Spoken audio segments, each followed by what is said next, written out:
Okay, so this is part two of our video lecture, and we are now going to get into that integumentary packet that I gave you guys at the last face-to-face meeting that we had. So in looking at the integumentary system, and we are finally into our body system. So from here until the end of the year, we are going to be devoting a week. In a couple cases, we have to devote multiple weeks to get through a particular chapter. But now we are going through our 11 body systems and talking about them in depth. So we'll be looking at the structures, we will be looking at the physiology, how does it carry out the functions that it's supposed to do to keep us going, and then starting to weave that all together. So how does the integumentary system and our lymphatic system work together? How does our endocrine and our nervous really work together? And what does that relationship look like? And then obviously, ultimately, all 11 of those body systems are going to culminate and work together to make sure that we are able to survive. But on a smaller scale, when we talk about the body systems, they do have that sister system, the one that they work very closely with. So, looking at the integumentary system, one of the biggest parts of the integumentary system is the skin. It's not the only part of our integumentary system. So, the skin is the largest organ that we have with the human body. If you were to take your overall body weight, about 15% of your total body weight is going to consist of your skin. And the average person has somewhere in the neighborhood of 25 square meters of skin to cover or that is used in their body, which sounds like a lot. But if you think about all the places and how much space that we need to cover inside and out, it's really not that much. So total of about 15, like I said, 15% of your overall body weight is going to be devoted to your skin. Now, the skin does a lot of important things for us, and it also has a lot of structures that tend to go unnoticed when we talk about the integumentary system. So we have things like our oil glands, our sweat glands, blood vessels, nerves, and hair follicles that are also part of this system. So it's not just skin. There's a lot of other things that are going on within this particular system. The oil glands are our natural moisturizer, and I'm not going to go too in depth with it on this slide just because we pick it up as we move through the packet. But this is going to produce the oil that is going to help make sure that your skin doesn't dry out as quickly as it would without that oil. It does a couple other things for us. Our sweat glands, we have a couple different types. You have a set of sweat glands that is going to be designed to help reduce body temp or your overall body temperature. So when you start to do physical activity and you're sweating, that is where that perspiration, that sweat is going to come from in an effort to make sure that we stay as close to that 98.6 as we can. You also have a different type of sweat glands that are designed to respond to emotional situations. So when you're stressed, when you're pushed outside your comfort zone, and you start sweating because of that, that is going to be a completely different type of sweat glands. So there's a reason that when you get nervous, it tends to be more where you would get sweaty palms and things like that because of the sweat glands that are being involved. We have the blood vessels. Blood vessels are huge within the integumentary system, accounts for a lot of the coloration that we see within the skin, but those blood vessels can either vasoconstrict, get smaller, pulling them away from the surface of the skin, or they can dilate, getting larger in size, which brings them closer to the surface of the skin. And again, we'll talk about that more as we move into the packet. Nerves are very important in the integumentary system. Nerves work very closely, especially with your receptors, and we have a ton of different types of receptors in the skin so that you can relay sensory information from the outside world to your nervous system. So, especially the central nervous system, so you can process the information and figure out how you're going to respond to it. And then, last of all, talking about the hair that we have on the surface of the body and understanding that a lot of the things in the human body are still tied back to caveman era. And so when we talk about hair on our body, um, you need to make that connection between what it looks like today and what it looked like hundreds, if not thousands of years ago. So there's a big difference in what our bodies look like and what it would have looked like a long time ago. So looking at the functions of the integumentary system, if I asked you guys to list what you thought the skin did for us, most of you guys would be able to come up with what I have on this list. There are a couple that maybe you weren't aware of, so just going through this very quickly. Number one, it's basically a protective covering. This is your barrier between the inside body and the outside world. And it is the first line of defense that you guys have against infection, against things being able to invade your system very easily. And so that is why the skin and maintaining the skin is so important, is because when you compromise your skin, whether it's a cut or another injury where the skin opens up, now you are giving invaders, bacteria, viruses, anything else that's in the world around you, easy access to get into your body and start to cause problems. So a protective covering to really be that first line of defense that you need against anything that is wanting to invade your system. Second thing that it does is prevents water loss. So a large majority of the human body is water-based and needs water, and water likes to evaporate. So having that skin covering just helps to work against that water being easily able to evaporate back into the atmosphere, and making the amount of water you need on a daily basis much higher than it already is. So if you are doing what you're supposed to, 64 ounces of just pure water over a 24-hour period of time. And a lot of times that gets missed. People don't spread it out over the day. They'll do it in a very short time frame, and doesn't really work that way. It does need to be 64 ounces, but you need to spread it out as much as you can over the waking hours you have in a day. Helping to regulate body temperature, it works like a big blanket. So you have this skin covering over you, so as your body and your muscles are doing work and they're giving off heat, some of that heat is going to be contained and held into your core, so that keeping your body temperature at 98.6 degrees is a little bit easier process. I already touched on the receptors. You have tons of receptors in your skin layer, and not just the skin layer, you have them in other places as well, but a lot of them are in the skin because it is that barrier between you and the outside world. It allows you to be able to monitor what's going on around you. So when you open up the front door to go out for the day and it's negative 20 below, that temperature hits your skin, it sends that information to your brain so that you can make sure that you are dressed appropriately. There are other types, touch receptors. You have all sorts of different types of touch receptors in your skin, so that you know close proximity. You can kind of gauge when you're walking in and out of a door how to space yourself so that you don't run into the sides of the door, things like that. But all of those receptors that you guys have in your skin are really going to allow you to monitor what's going on around your body so that you can make the right decisions and how to respond to that.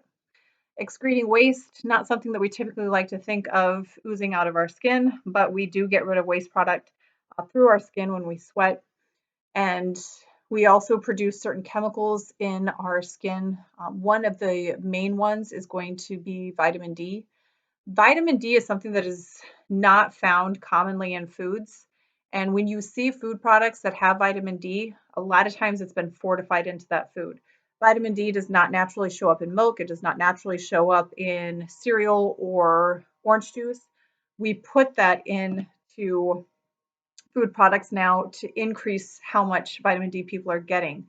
But within your skin, when UV rays hit your skin, it will take the materials that you already have in your body and it helps your body to convert them over to vitamin D. So we really need that sun exposure to a certain extent in order to allow what you have in your system to then be converted over into that vitamin D that you need.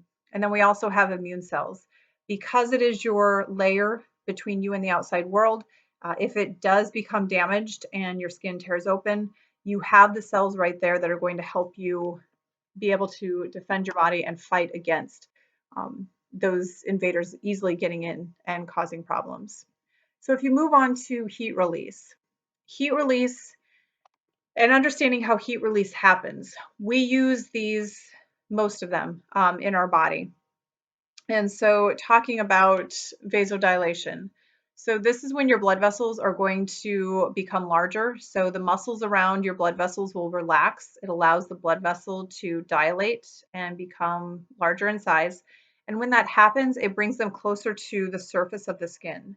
So when you notice the redness in your cheeks, whether you were out running and you get that redness, or even in the cold, you'll notice the redness. It's because what your body is doing is it's trying to bring heat to the surface of the skin. Now, if you're out on a hot day and you're running and your cheeks get red, what your body is trying to do in that particular case is it's trying to get that heat to the surface so that it will dissipate off into the atmosphere and keep your body temperature down. If you are outside on an extremely cold day and your cheeks get red, what's happening is a little bit different. The blood vessels are still doing the same thing. They're getting larger, they're coming closer to the surface, but now it's because they're trying to heat that area and bringing the internal heat from your body to the surface of the skin to help keep it, because it notices that cooling process. Radiation is the loss of heat from a warm place to a cool place through the use of infrared waves. Now, whenever you talk about heat transfer, the most important thing to remember is heat transfer always goes from the warmest object to the coldest object. That is always going to be the way that it moves. So if you guys are sitting on a chair or you're close to something that is metal, if you grab onto it right now, it's going to feel cold to the touch. And that's because your hand is typically going to be warmer than a chair sitting in the room. Your body temperature around 98 degrees. Average room is going to be somewhere in the 70s. So obviously those chair legs or that metal that you're touching is colder. So you are feeling the heat being drawn out of your skin and moving into that colder object. So that is why you feel it as cold when you touch it. Now, in the case of radiation, radiation is going to be this transfer of energy going from a warmer place to a colder place through infrared waves. And you talk about like microwaves and things like that, using that same sort of process in transferring of heat. Conduction and convection. Conduction is heat transfer when you have two things that are in contact with each other. So when you talk about conduction, if you turn a burner on the stove and then you place a pan on top of it, so that burner is going to be the warmer object. The pan that you set on top is going to be the colder object. So that heat transfer goes from the burner into the pan and then eventually into whatever food you put in the pan to cook. So that would be an example of conduction. That heat transfer because things are in contact with each other.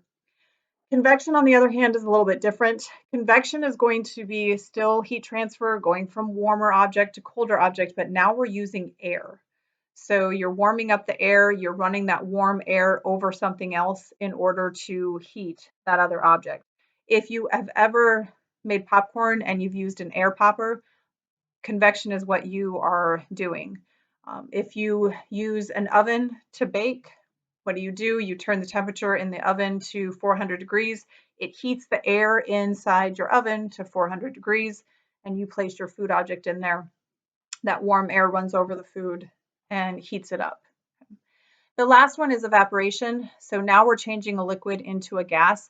This is a cooling process. Anytime that you talk about evaporation, it is a cooling process, and that is why we sweat. Because if we have that sweat and it's on the surface of the skin, what we're trying to do is we're trying to get the air to rush over our skin and those water droplets and evaporate them into the atmosphere. Because it is a cooling process, as that happens, it's going to take heat from our warm body and pull it away and move it into the atmosphere. So that is very much the reason why we actually will sweat and bring that liquid to the surface of the skin. It's because going through that process, it's actually going to work to cool our body off. The next one that we have for the integumentary system talks about the inflammatory response. So the inflammatory response as it pertains to the skin is going to be a series of steps that your skin will go through to protect you from the skin tearing open and allowing invaders to have easy access. So the steps of the inflammatory response are: first, you'll see redness at the site that is being irritated. Then you'll notice that it will start to become warm to the touch. You might start to notice some pain. Then you'll get into the blister, where you get that little pillow of skin that pushes up. Underneath it is that liquid. What your body is trying to do is it's trying to create a shield between whatever is causing the irritation and your body itself. So what happens is, well, for a lot of people, if they get to that blister stage, so you saw the redness, you felt the heat, noticed the pain, but you just kept doing whatever you were doing, whether it was walking around in a pair of shoes that didn't fit right, whatever the case might be. Now we get to that blister stage, and what do most people do when they have a blister? They pop it. You completely defeated what your body was trying to do by creating the blister in the first place.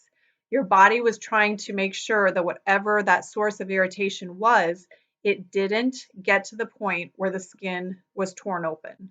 Because as soon as you tear open the skin, now all those invaders that are waiting to get in have an easy opening to get into your body.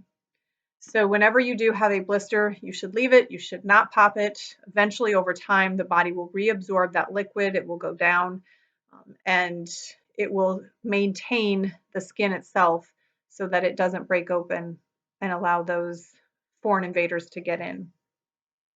You see this at all different levels. Not all the time that an inflammatory response is initiated does it go all the way to the blister stage.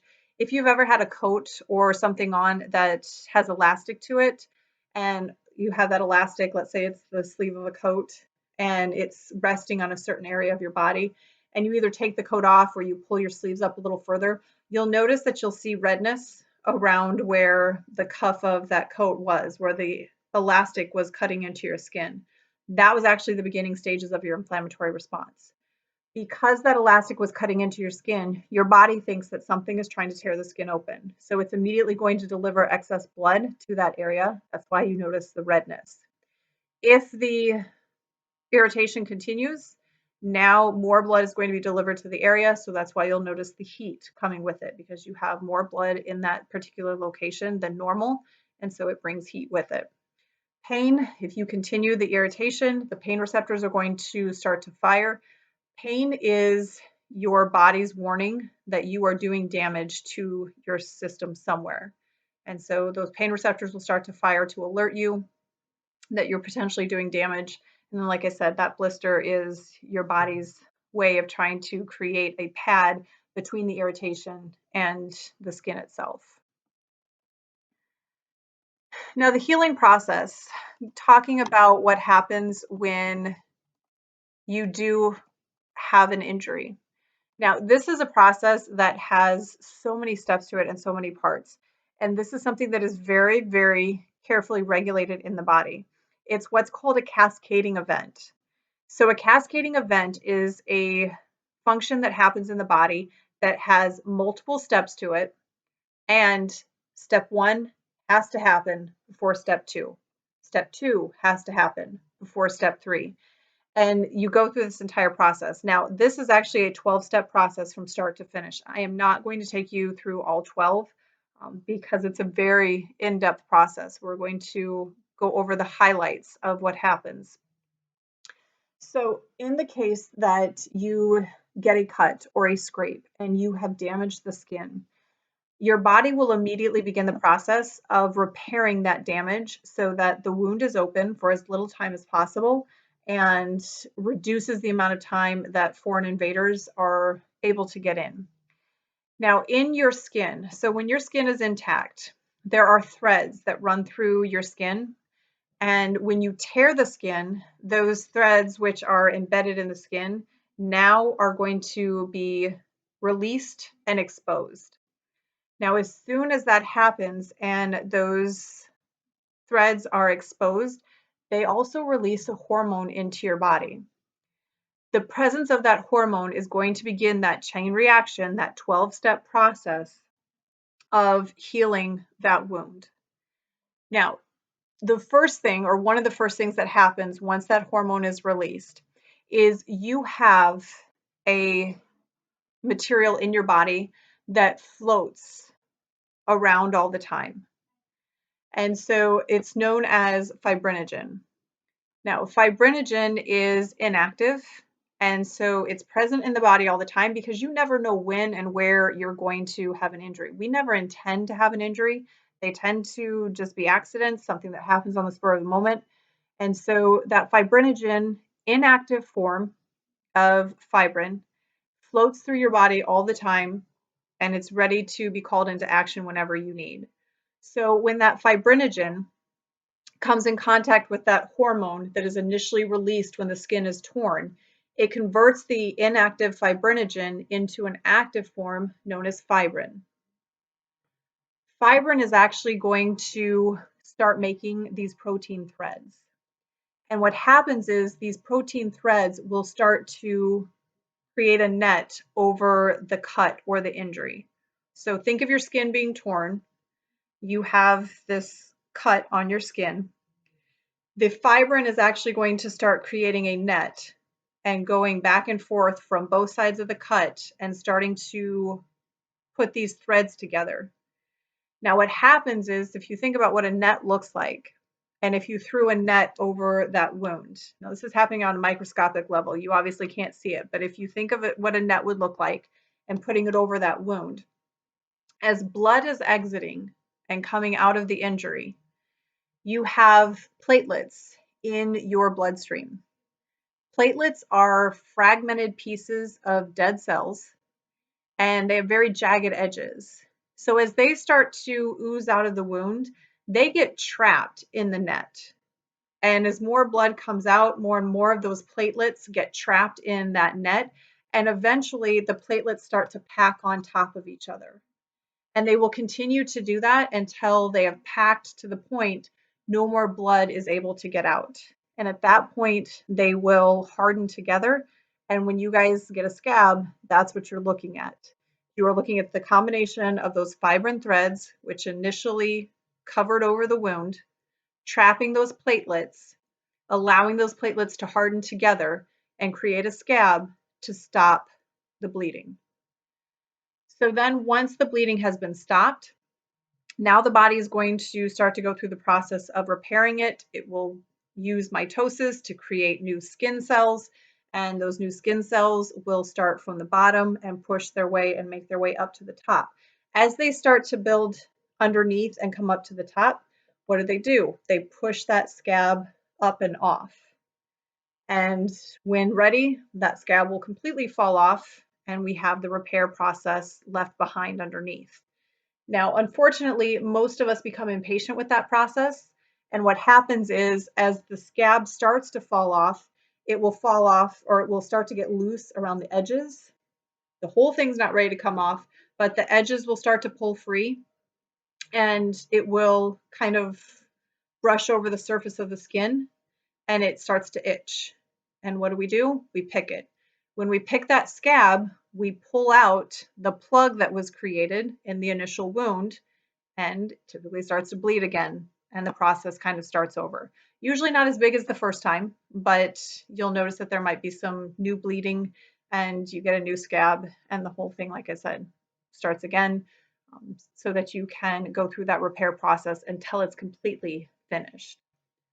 So fibrinogen is your inactive form of those protein threads that will only become activated when the skin is torn, releasing a special hormone that converts fibrinogen over into fibrin.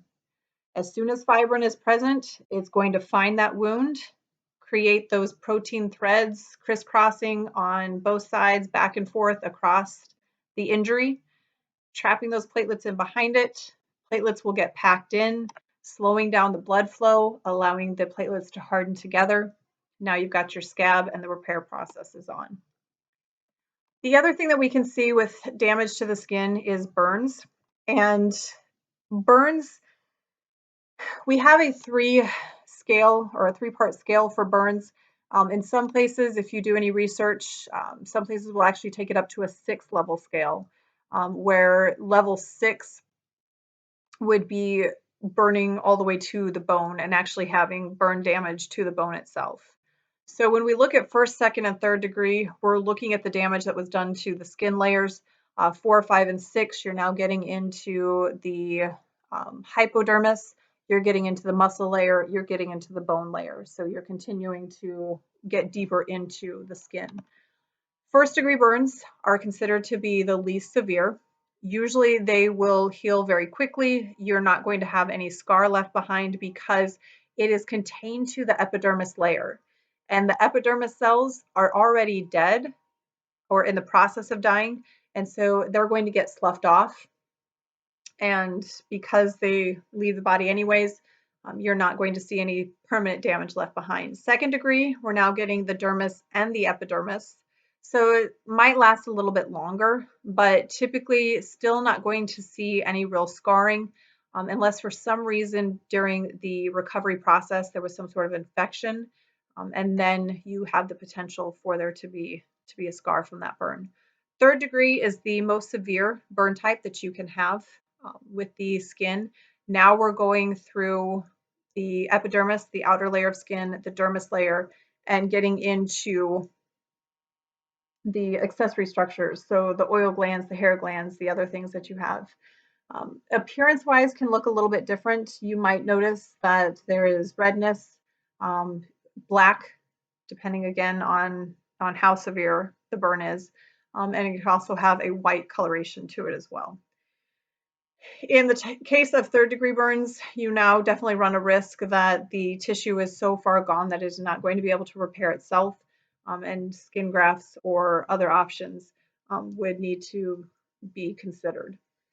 The last thing on there, and we're going to do the rule of nines in class, but the rule of nines is the breakdown of your body being given different percentage levels, and all of them are divisible by 9. And so that's why we call it the rule of nines. So when they say 80% of their body is covered in burns, what they're doing is they're looking at all the different places that have burns and saying, okay, this burn is 9%, this burn is 18%. And then they add all of those up together and it tells them what overall percentage of the body is actually burned. And like I said, we'll do a little bit of an activity with that in class. So the layers of the integumentary system, you have 2 layers of skin. And you'll notice that there's 3 on here. The last one is not a layer of skin. It's part of the integumentary system, not a layer of skin. So the 2 layers of skin you have are the epidermis and the dermis. The epidermis is the layer you can see. So what you can see and touch, that is your epidermis. And that is going to be made out of stratified squamous. So layered flat cells. And they're all stacked on top of each other. They don't have a blood supply because, like I said, these cells are in the process of dying if they're not already dead. And the very top ones that you guys can touch, those are getting flaked off. So they are falling off your body, floating away into the air, and the underlying tissue is coming in behind that. We have the second layer of skin, which is the dermis. This is the layer underneath.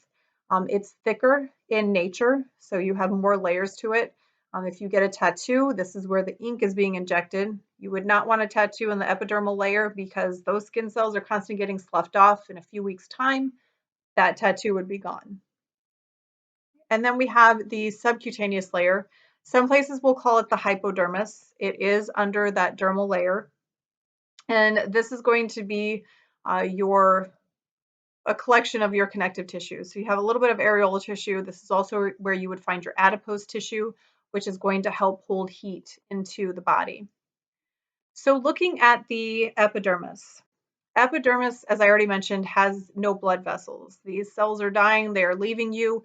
You're not going to waste the time to give them a blood supply or run blood vessels through that part of the body. So it's also why they are flat cells, because they're losing their cytoplasm and they're basically deflating. So as they get closer and closer to the surface, they become flatter and flatter and they eventually fall off the body altogether. The lower cells of the epidermis that are still somewhat alive are going to be close enough to the dermal layer that they can get what they need as far as oxygen or other materials through the process of diffusion. We talked about diffusion. It is materials moving from an area of high concentration to low concentration. And as long as the cell is within 2 millimeters of a blood vessel, it can pull material from that blood vessel. So it can still get oxygen, it can still get nutrients. But as it gets closer and closer to the surface and gets ready to fall off the body, it gets further and further away from those blood vessels and eventually gets so far away, it doesn't have any oxygen, doesn't get any food, completely dies, and then is sloughed off the body. The last one on that slide talks about keratinization, and this is where your skin cells are glued together. So you have what is known as keratin, basically glues your cells together, and this is used somewhat in the epidermis layer. And it's important because even though those cells are dead, you want them to fall off in a very staggered process. You would not want to lose entire sheets of skin at a time. So keratinization is just the process of somewhat gluing those skin cells together so that they kind of have to get knocked off the body. So you would have to, when you towel off after a shower, that towel would scrape some of them off, but it happens in a very small, unnoticeable process. If you didn't have them somewhat glued together, like they would, like I said earlier, they would fall off in sheets, and it would be a little bit different process. Keratinization is also what accounts for your toenails and your skin nails, your toenails and your fingernails.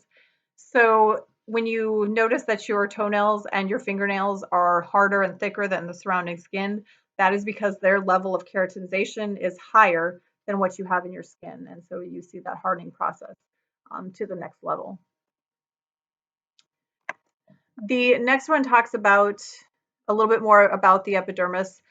There are different thicknesses of your epidermis layer. So places that have high contact, they are going to have much thicker layers of epidermis. So your hands and your feet, if you think about you walk on your feet all the time, sometimes you're barefoot, all the things that you touch with your hands during the day and that they come in contact with, that is going to be where you would see thicker layers of epidermis just as a protective layer.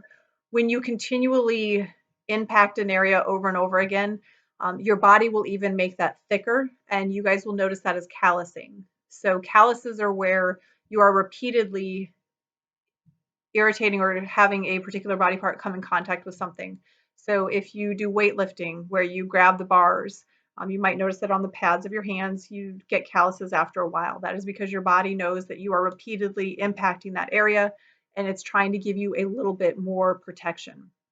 Once you stop that, so if you lift um, during the school year and then over the summer you get away from lifting, a few weeks into the summer, you'll notice that as that epidermis layer sloughs off, those calluses go with it and your skin will go back to its normal thickness.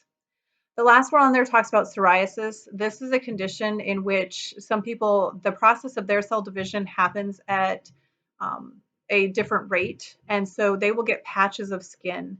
And they are usually thick. They might have a red coloration to them. And they can happen in a variety of different places over the body. And there's really no rhyme or reason to it. So it's not like they typically have one specific area that's always going to show up with this condition. They might have an irritation on their arm, and then they might later have one on their leg. They might get them on their scalp. So they move to different parts of the body. It's not just one area that's going to be affected by that particular condition.